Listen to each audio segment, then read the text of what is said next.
Bonjour Elie Carmon, Bonjour. et merci d'avoir accepté notre invitation cet après-midi. Vous êtes chercheur au Centre interdisciplinaire de Herzliya, vous êtes spécialiste de la lutte contre le terrorisme et du Liban.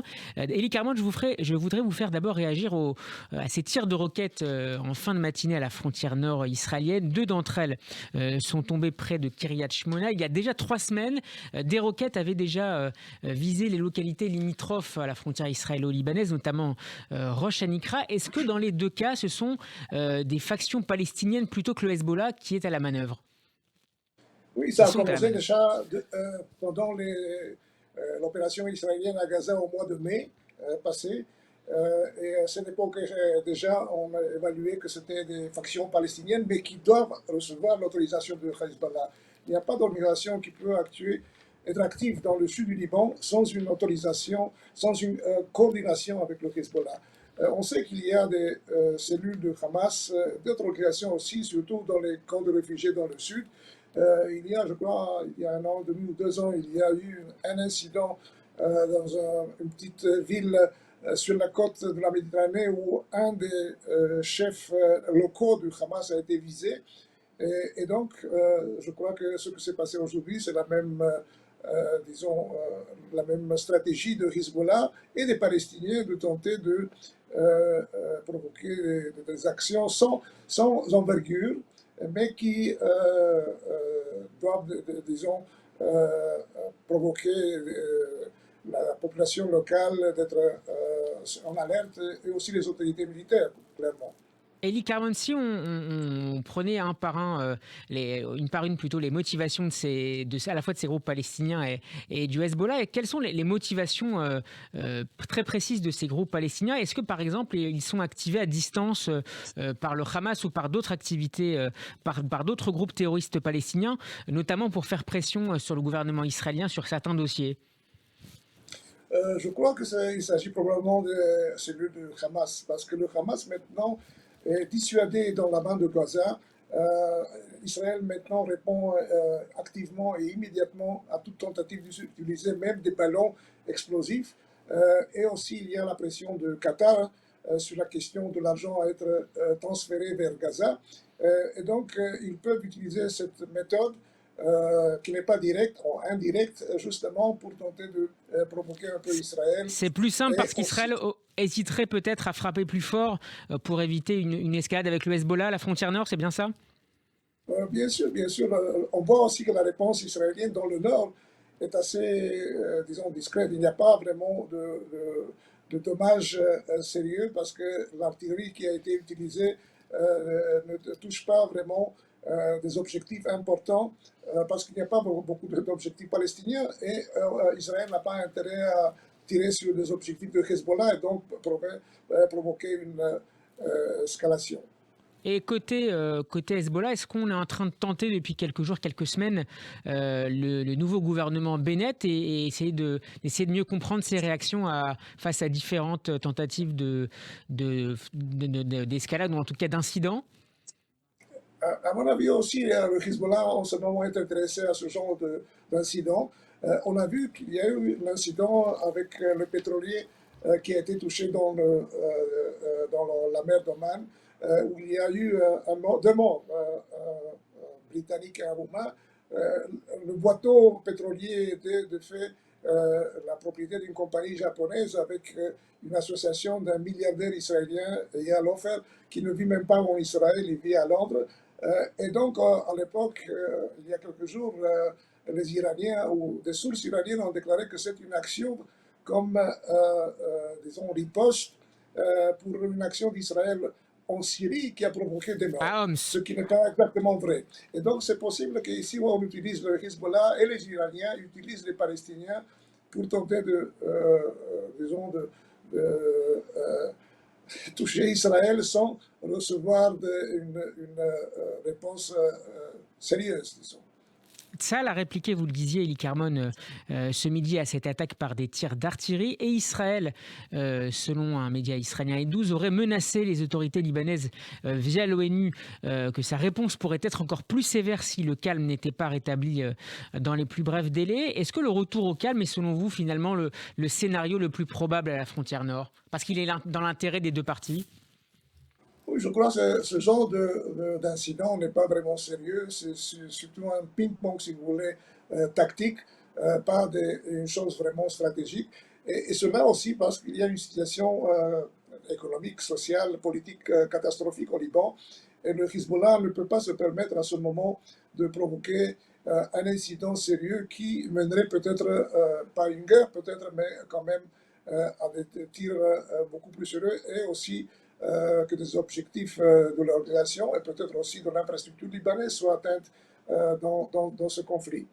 Est-ce que vous avez l'impression, de manière générale, Eli Carmon, à la fois à la frontière nord et vis-à-vis de la bande de Gaza, que la doctrine, je mets des guillemets évidemment, d'intervention israélienne a été plus ou moins modifiée suite à l'investiture d'un nouveau gouvernement dirigé, en tout cas pour le moment, par Naftali Bennett?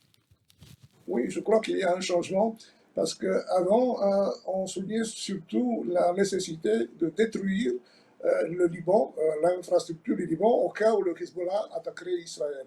Je crois qu'on a compris finalement, et moi j'ai écrit plusieurs fois sur cette question, qu'il faut dissuader l'Iran directement.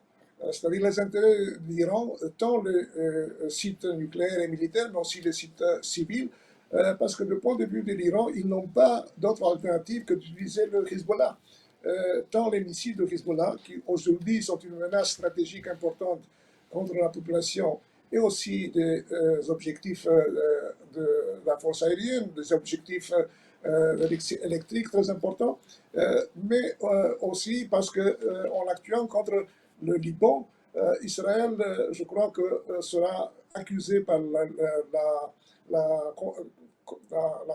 communauté internationale, mais aussi par les autres communautés au Liban, par les chrétiens, par les druzes, par les sunnites, qu'ils s'attaquent à toutes ces communautés et non seulement au Hezbollah. Et donc, on voit déjà, je crois, il y a déjà en 2018, à l'époque, le membre du Knesset Bennett, dernièrement le Premier ministre, qui a fait des déclarations en menaçant directement Téhéran. Et je crois que ça, c'est très important, surtout qu'on est dans une situation très sensible durant les négociations entre les États-Unis et le nouveau gouvernement ou le nouveau régime, peut-être de Téhéran, avec un président radical beaucoup plus Ebrahim Raïssi. difficile, le président Raïssi. Et donc, on ne sait pas exactement s'il est vraiment le leader Khamenei, l'ayatollah Khamenei et Raïssi sont prêts à une vraie négociation et un retour à un accord semblable à celui de JCPOA, mais aussi qui serait acceptable pour Israël dans certaines conditions. Et donc, les États-Unis ne voient pas exactement comment va se terminer cette période de négociation. Les Iraniens aussi doivent tenir compte d'une possible escalade stratégique. Et de ce point de vue, le Hezbollah aussi, c'est l'élément, comme je dis, essentiel du point de vue des Iraniens pour s'attaquer à Israël. Ils n'ont pas d'autre alternative. Ils n'ont pas de force aérienne, ils n'ont pas une frontière commune avec Israël. Le Hezbollah, son arsenal missilistique et aussi sa force d'élite terrestre, ça s'appelle Radouane, qui devrait pénétrer dans les territoires israéliens, sont la seule alternative pour le régime de Téhéran de s'attaquer à Israël. Eli Carmon, nous sommes un an jour pour jour après la double explosion survenue sur le port de Beyrouth. Je rappelle le bilan terrible, 214 morts et plus de 6500 blessés. Où en est l'enquête dirigée par le juge Tarek Bitar? Mais l'enquête n'a pas avancé beaucoup pour deux raisons. D'ailleurs, il y a une enquête interne et les responsables politiques ou les responsables à plus haut niveau n'ont pas été arrêtés ou interrogés, justement parce que c'est le système, disons, corrompu de Liban qui a été responsable pour ce qui s'est passé il y a un an. Aussi du fait qu'à l'époque, la sécurité du port était aux mains de Hezbollah. C'est le Hezbollah qui avait la direction de la sécurité du port.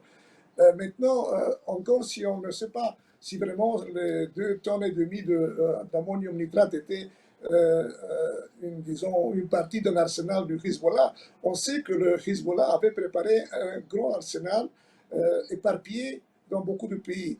Par exemple, en Grande-Bretagne, on a trouvé 2,5 tonnes d'ammonium nitrate, en Allemagne 800 kilos et au Chypre 12 tonnes.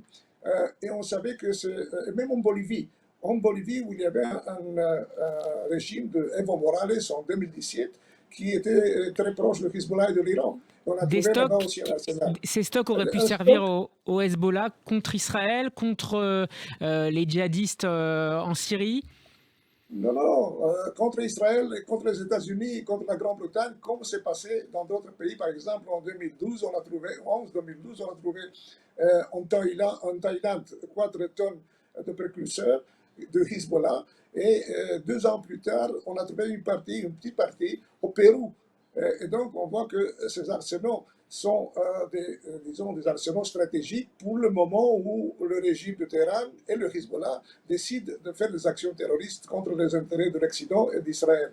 D'ailleurs, la Grande-Bretagne et l'Allemagne ont décidé de mettre Hezbollah, tout le Hezbollah, avec non seulement la faction militaire, comme on l'a fait les autres pays de l'Europe, mais avec les États-Unis, l'Hollande et le Canada, justement à cause de ces arsenaux qu'on a découverts sur leur territoire. Un stock de 2750 tonnes de nitrate d'ammonium était donc stocké là-bas sur le port de Beyrouth depuis 2014 suite à l'escale d'un bateau battant pavillon moldave et qui avait fait escale au Liban sans pouvoir y repartir. Et une nouvelle thèse est apparue il y a quelques mois sur laquelle je voudrais vous faire réagir, Élie Carmon.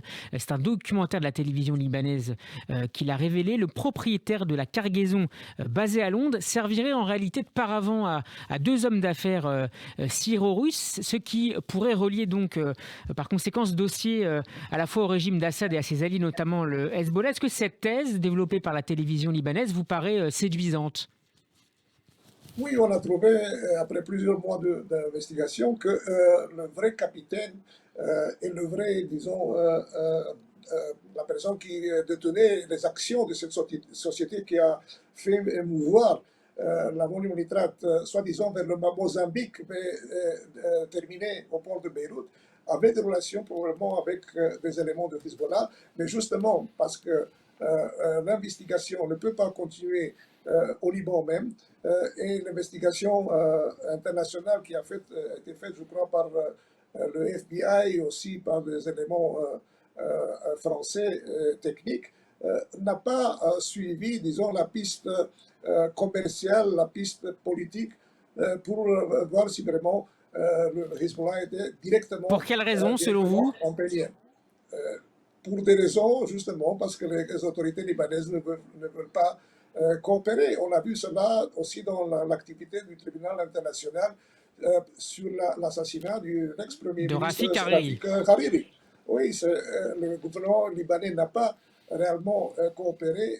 Ils n'ont pas cherché à pressionner Hezbollah pour mettre devant le tribunal les 5 personnes du Hezbollah, membres du Hezbollah impliqués. Un d'ailleurs a été déclaré coupable, mais on pense que les autres aussi étaient coupables. Et donc la même chose que dans le cas de l'investigation de l'explosion du port du Beyrouth.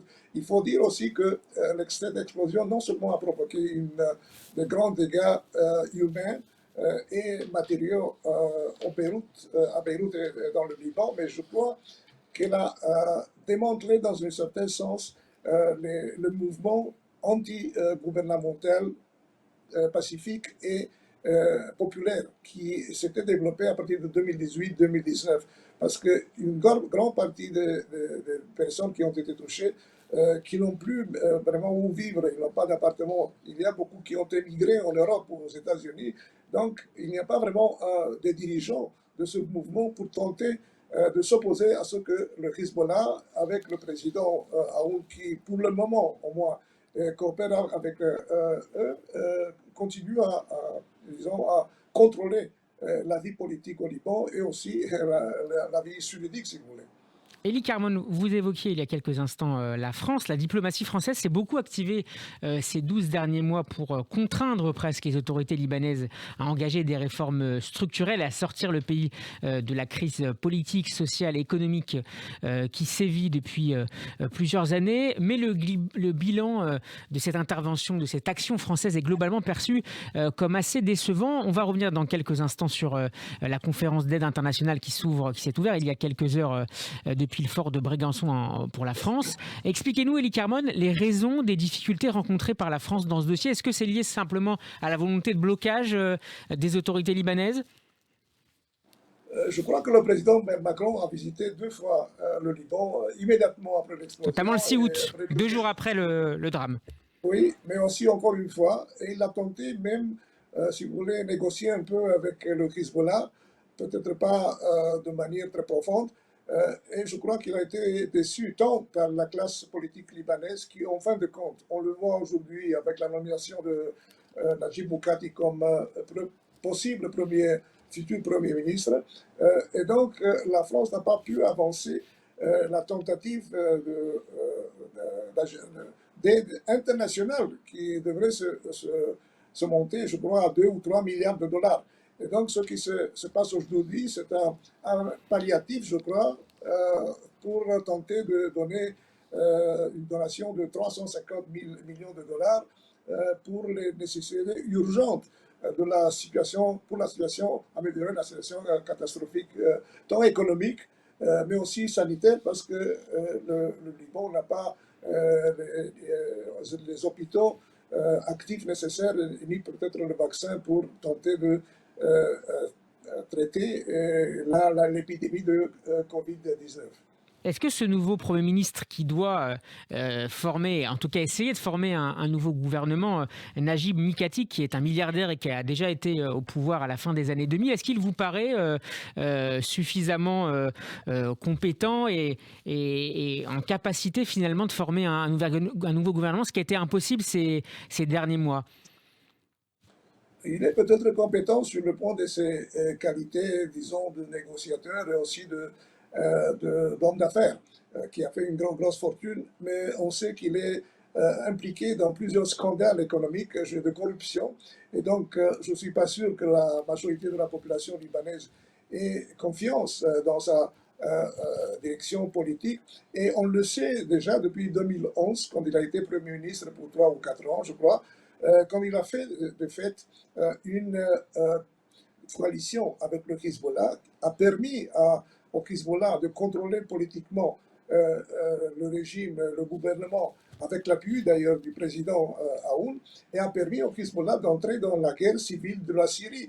Et on sait très bien ce que la guerre en Syrie a provoqué, tant pour la population syrienne, où il y a eu 500 000 personnes tuées par le régime assassin, je dirais, de Bachar el-Assad, mais aussi pour la population libanaise, avec l'influx de 1 million, peut-être 1,5 million de réfugiés syriens sur le territoire libanais.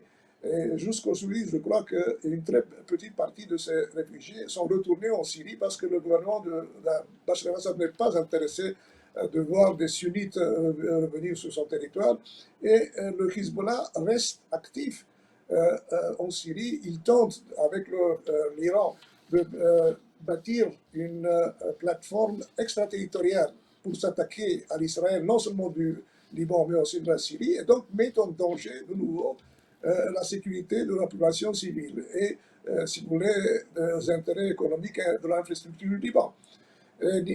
Mikati, je ne le vois pas, il parle d'un gouvernement de technocrates, mais pour le moment, on ne voit pas une grande différence entre lui et le Saad Hariri qui n'a pas réussi à former un gouvernement. Et tant qu'il n'y a pas un changement, surtout de la part du président Aoun, on dit que lui, il a intérêt que son beau-fils soit le futur président, et donc les intérêts de Hezbollah, du président Aoun et peut-être aussi de Mikati sont combinés pour ne pas changer vraiment la donne, ne pas changer ce régime corrompu et qui a fait tant de mal au Liban.